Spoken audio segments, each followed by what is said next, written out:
Hi hello வணக்கம். இன்றைய பதிவில் நாம் பார்க்க போகிறது என்னென்னா, நான் மழைக்காலத்தை எப்படி ரசித்தேன் என்ற தலைப்பில் சிறிய கட்டுரை ஒன்று நாம் இப்போ பார்ப்போம். வாங்க வீடியோக்குள்ளே போகலாம்.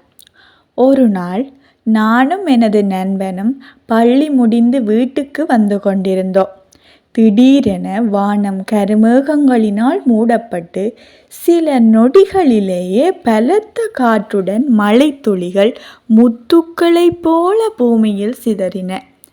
அந்த அழகிய காட்சியை கண்ட நாங்கள் அளவிலா மகிழ்ச்சியடைந்தோம்.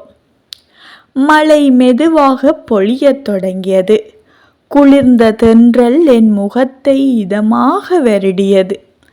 மழைத்துளிகள் வானத்தில் வெள்ளி மணிகளைப் போல ஒலித்தன. மரங்கள் மகிழ்ச்சியில் ஆடுவது போல தோன்றின. பறவைகள் தங்கள் இருப்பிடங்களை நோக்கி சென்று கொண்டிருந்தன. ஈரமான மண் வாசனை என் மனதை கொள்ளை கொண்டது.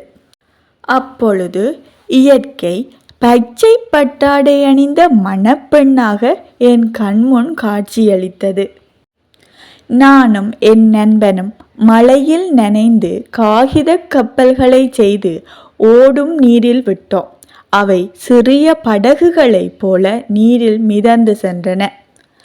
மழை துளிகள் என் முகத்தில் விழுந்த பொழுது அவை அம்மாவின் அன்பு தொடுதலைப் போல இதமாக இருந்தது.